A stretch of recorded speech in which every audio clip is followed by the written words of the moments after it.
अस्सलामुअलैकुम, मैं हूं मोहम्मद उमैर। सबसे पहले मेरे चैनल को सब्सक्राइब कीजिएगा और बेल आइकन ज़रूर प्रेस कीजिएगा ताकि मेरी हर आने वाली वीडियो आपको बआसानी मिल सके।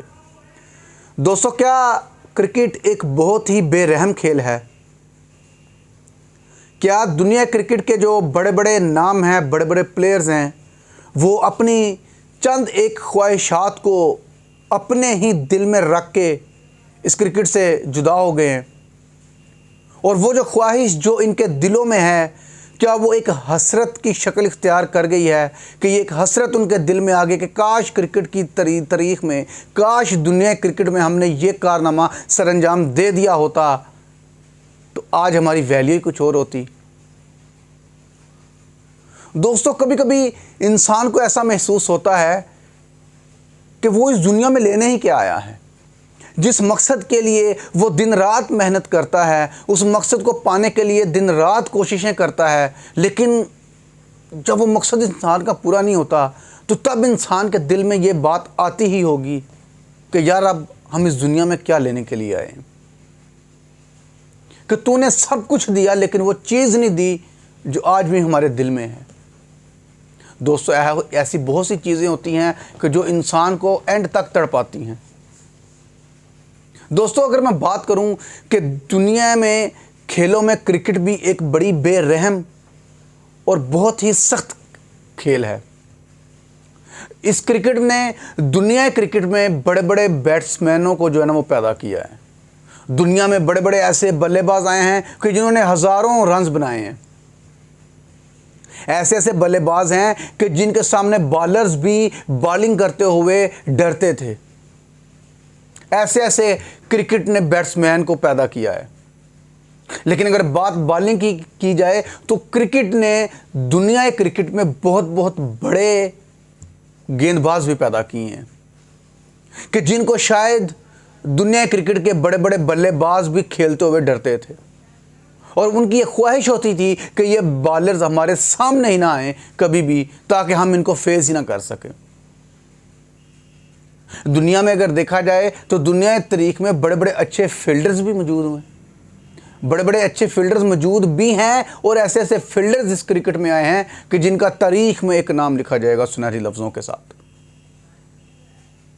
लेकिन ऐसे ही बल्लेबाज, ऐसे ही गेंदबाज और ऐसे ही फील्डर्स कि जिनका नाम सुनहरी लफ्ज़ों में लिखा जाएगा क्रिकेट की तारीख में, लेकिन वो अपनी ही बेबसी की ज़िंदगी गुजार के क्रिकेट से रिटायर हो गए।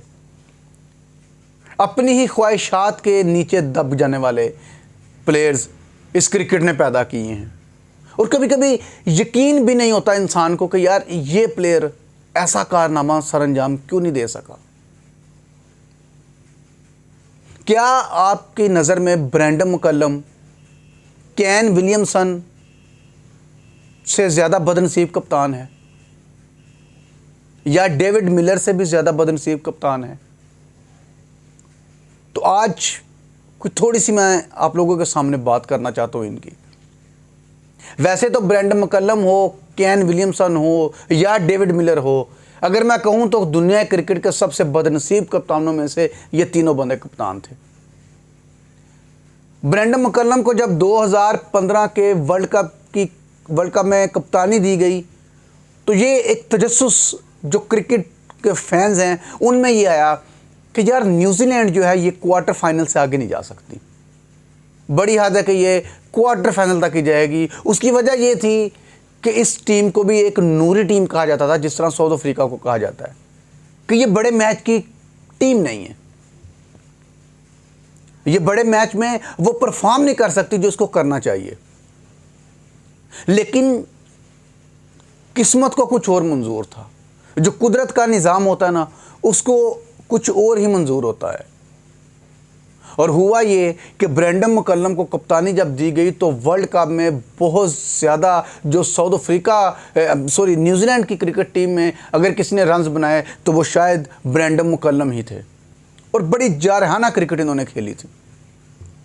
अगर मैं आप लोगों को बताऊं तो ब्रेंडन मैकलम की कप्तानी में ही न्यूजीलैंड 2015 के वर्ल्ड कप के फाइनल में पहुंचा था। जब इनका मैच सेमीफाइनल साउथ अफ्रीका के साथ था तो इमेजिन किया ये जा रहा था कि यार नहीं, आज साउथ अफ्रीका जीत जाएगा, आज न्यूजीलैंड के लिए चेज करना बहुत मुश्किल है 350 प्लस रन से, तो ये रन्स बड़े मुश्किल लग रहे थे क्योंकि साउथ अफ्रीका की जिस तरह की अपना गेंदबाजी थी, लग ही नहीं रहा था कि न्यूजीलैंड जो है ये मैच जीत जाएगी। लेकिन कुदरत को कुछ और ही मंजूर था। इतनी गंदी और इतनी बकवास फील्डिंग जो है साउथ अफ्रीका ने की कि जिसका तसव्वुर भी आम इंसान नहीं कर सकता। डेल स्टेन जैसे जो फास्ट बॉलर थे, मकल्लम जैसे, उनको मार पड़ रही है।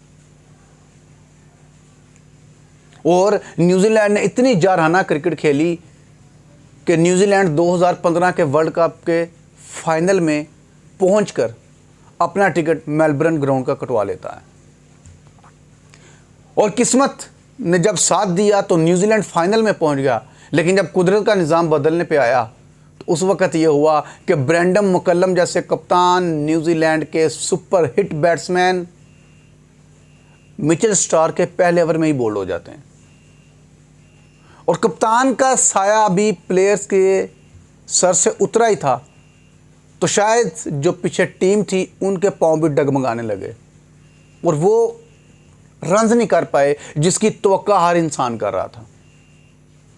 क्योंकि जिस तरह की परफॉर्म न्यूजीलैंड ने की ग्रुप मैचेस में, क्वार्टर फाइनल में, सेमीफाइनल में, एक उम्मीद थी कि आज न्यूजीलैंड 300 350 प्लस करेगा। लेकिन बदकिस्मती से ये टारगेट वो अचीव नहीं कर सके और माइकल क्लार्क की कप्तानी में ऑस्ट्रेलिया ने वो वर्ल्ड कप को बआसानी जीत लिया।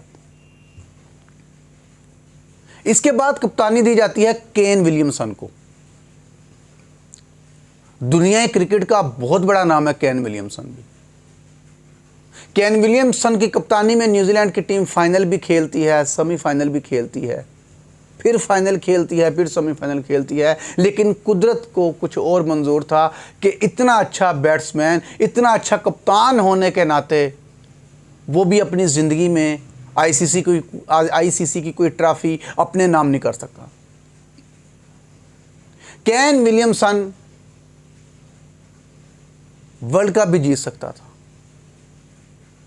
लेकिन शायद खुदा को कुछ और मंजूर हुआ तो न्यूजीलैंड के हाथों वो ट्रॉफियां भी गईं।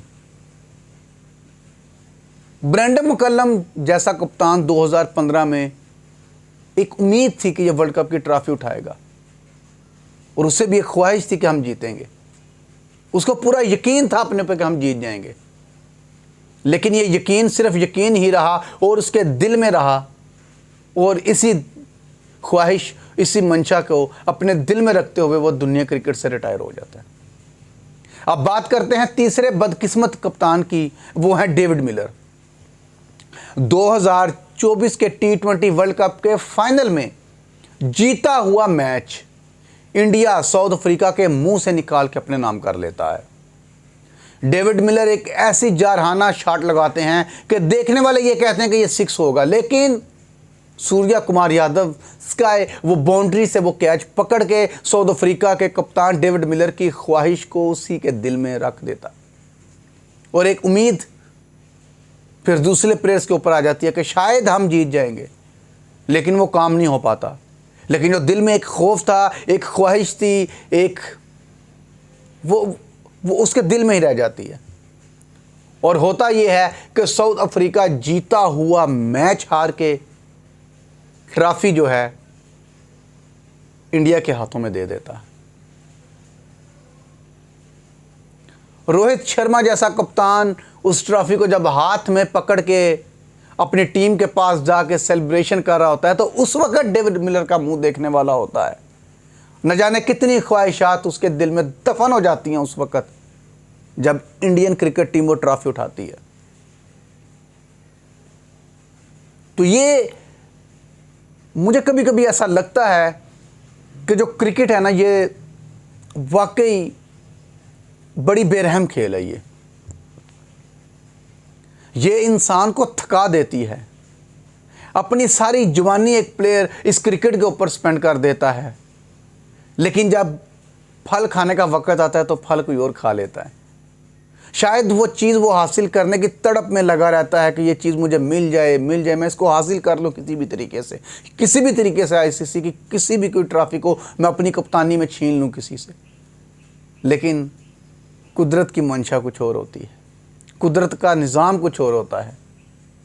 तो ऐसे ही होता है कि बाज़ औक़ात मेहनती लोग जो होते हैं ना, वो दुनिया में मेहनत कर कर के थक जाते हैं, लेकिन उनको शायद वो चीज़ नहीं मिलती जिसके वो तलबगार होते हैं। और वो चीज़ उसको मिल जाती है जिसने कभी ज़िंदगी में मेहनत ही नहीं की होती।